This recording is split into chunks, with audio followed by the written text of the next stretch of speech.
Assalamualaikum my dear students, welcome to your another science lesson which is being organized by your Metropolitan School. Dear students, the topic which we are going to discuss in today's session is our formative assessments of chapter 15. Formative assessments of chapter 15. Formative assessments करने से पहले मैं आप लोगों को एक मज़ेदार सी activity करवाने लगी हूँ जो हमारी है पेज नंबर 138 पे गिवन ओके, जिसमें हमें बताते हैं interchange of states of matter.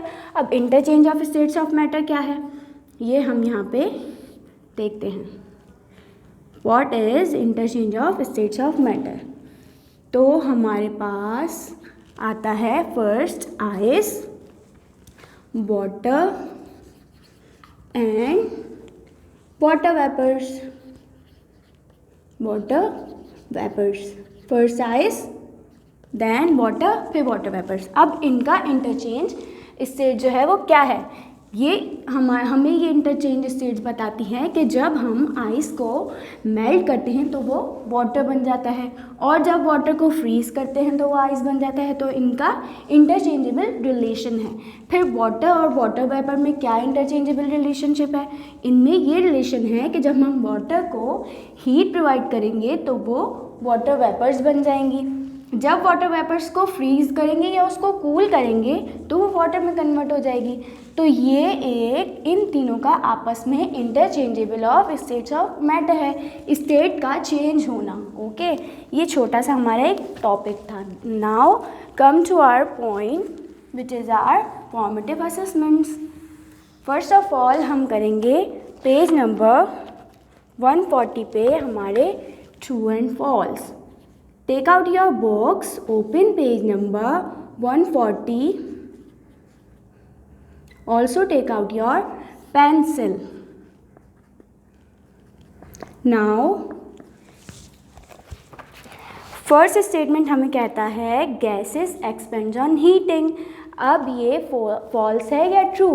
ये स्टेटमेंट ट्रू है बिकॉज गैसेस एक्सपेंड होती हैं हमारी जब हम उनको हीट प्रोवाइड करते हैं. ओके, नेक्स्ट स्टेटमेंट में हमें कहते हैं solids have fixed shape because of their molecules, because of their structure of molecules are very small. Structure of molecule small नहीं होते बल्कि क्या होता है कि उनके मॉलिक्यूल्स टाइटली पैक्ड होते हैं. इस वजह से ये स्टेटमेंट हमारा रॉन्ग हो गया, फॉल्स हो गया. क्यों? बिकॉज ये कह रहे हैं कि उसके मॉलिक्यूल्स बहुत छोटे होते हैं जबकि सॉलिड के मॉलिक्यूल्स टाइटली पैक्ड होते हैं. नेक्स्ट स्टेटमेंट में हमें कहता है everything that we see around us is matter. No, everything that occupies space is matter. तो ये स्टेटमेंट हमारा हो गया फॉल्स.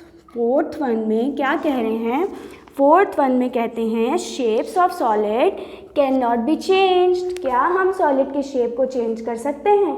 नहीं. क्या मैं इस मार्कर की शेप को चेंज कर सकती हूँ?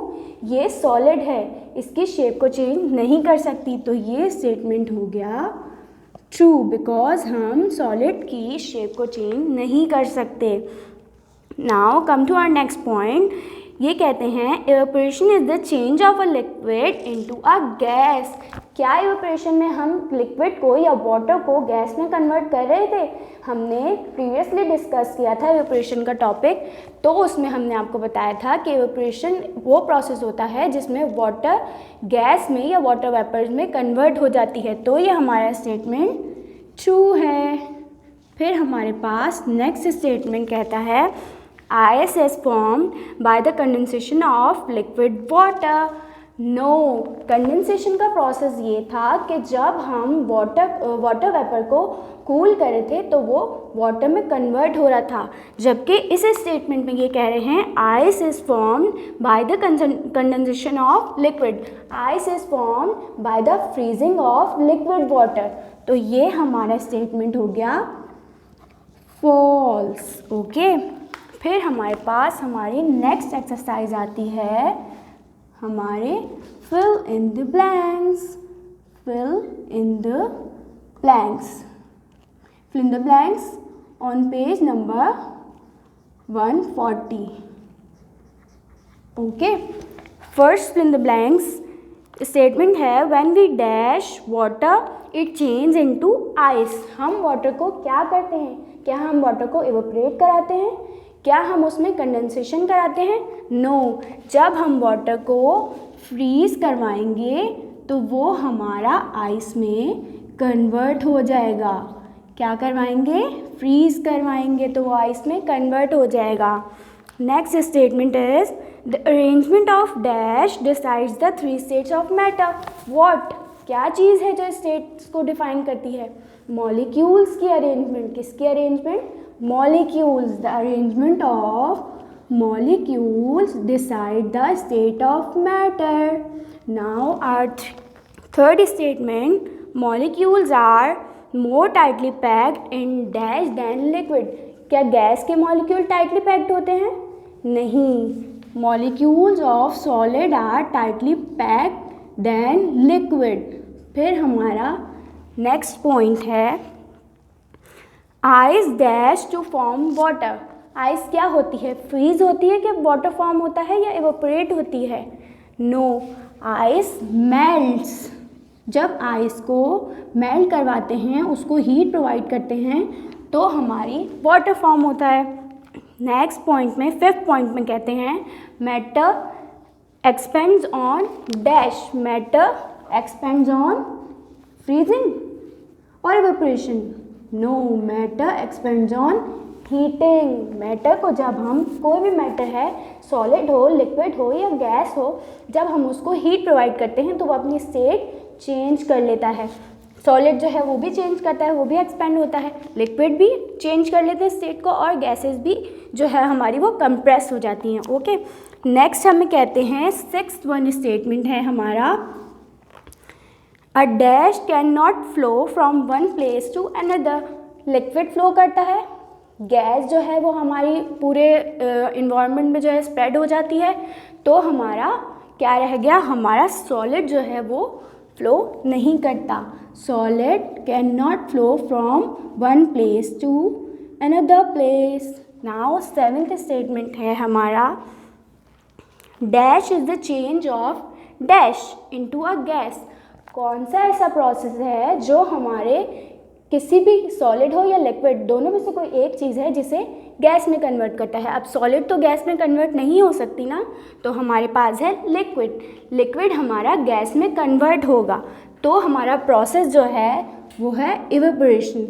इवेपोरेशन हमारा जो हमारा लिक्विड होता है उसको गैस में कन्वर्ट करता है। तो here we have 2 blanks. First is evaporation and second is liquid, because evaporation ऐसा प्रोसेस होता है जो हमारे लिक्विड को हमारी गैस में कन्वर्ट कर देता है।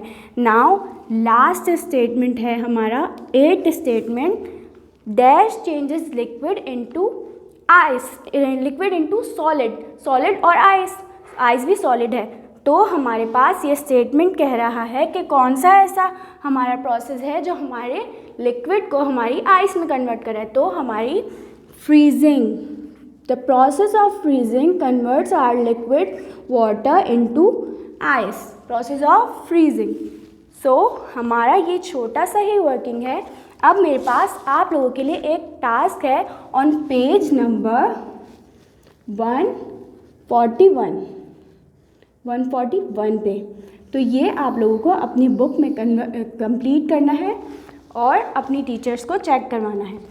ये आप लोग टास्क खुद कंप्लीट करेंगे और ये सब आप लोग अपनी कॉपी में कॉपीराइट करेंगे। Okay, thank you. होप ये आप सबको समझ में आ गया होगा और आप लोग बहुत अच्छे से इसे कंप्लीट करेंगे। अल्लाह हाफिज़।